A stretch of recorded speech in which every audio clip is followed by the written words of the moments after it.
𝗕𝗏𝗃𝗂𝗃, of course, famously said that President Putin was the leader he most admired back in 2014. UKIP has taken consistent positions of support in the European Parliament in favour of Russian annexation of Crimea. I think it would be naive of us to think that Russia was not trying to intervene here in this country. Until recently, the government had badly underestimated the Russian threat and the response it required. Not my words, but the damning indictment of deep systemic failings in the government's approach to security the Russia report sets out. And it isn't so much the government studied what was happening and missed the signs. The truth is they took a conscious decision not to look at all, as in the case of the 2016 referendum. So what mystifies me is that government ministers are still giving out golden visas to dodgy Russian oligarchs, that government ministers are still granting exemptions to dodgy Russian oligarchs so that they can hide their ownership of businesses in this country. And I am mystified that government ministers are still taking millions of pounds from dodgy Russian oligarchs. Under the Tories, a sewer of dirty Russian money has been allowed to run through London for years. I'd suggest we look no further than what's revealed in the Intelligence and Security Committee of Parliament's Russia report, which warned that there was credible open-source evidence of attempted Russian interference in UK elections. It painted a picture of how Russian state influence in the UK is the new normal, with deep links between the Russian elite and UK politics. MPs, including myself, are now having to resort to the courts for a second time to try to get the Prime Minister to finally investigate. Yesterday, the Prime Minister admitted to the Home Affairs and Public Accounts Committee chairs that in April 2018, as Foreign Secretary, he met with the former KGB officer Alexander Lebedev, father of Lord Lebedev, in Italy, without any officials, without any security. I can confirm today that the Russian Federal Security Services, the FSB, is behind a sustained effort to interfere in our democratic processes.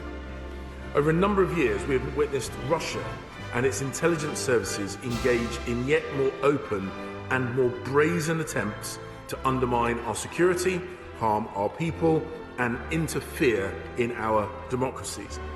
Just the other week, The Guardian reported that there is a network of Telegram channels with Russian links encouraging UK residents to commit violent acts on mosques and offering cryptocurrency in return. Conservative Friends of Russia, later renamed the Westminster Russia Forum, was founded in 2012 as a lobby group. To date, the public has never had access to the group's activities or fundraising records, but through this group, Putin's regime had access to Conservative MPs, and according to one of Britain's top spies, Kremlin money changed hands to influence the Brexit campaign. We know that Aaron Banks, who donated millions to the Leave campaign, met with the Russian ambassador at least 3 times. Russia presents an acute threat to UK national security. In recent years, its hostile acts have ranged from the use of a deadly nerve agent in Salisbury, espionage, arson and cyber attacks, including the targeting of UK parliamentarians through spear phishing campaigns. And clearly, Russia's illegal invasion of Ukraine has highlighted its intent to undermine European and global security.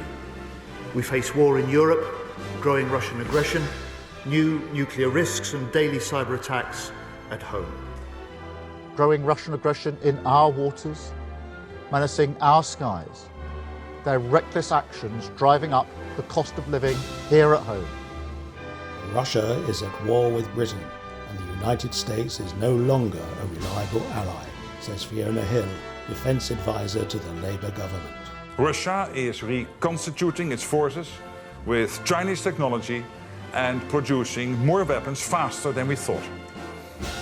In terms of ammunition, Russia produces in 3 months what the whole of NATO produces in a year. Russia could be ready to use military force against NATO within 5 years. 5 years. So Russia wants to attack NATO? Are they out of their minds, as dumb as this table? Тупые вообще, как этот стол. It's complete nonsense, total bullshit. Бред собачий. We don't plan to occupy Ukraine. We won't impose anything by force. Later that day, Putin launched Russia's full-scale invasion of Ukraine.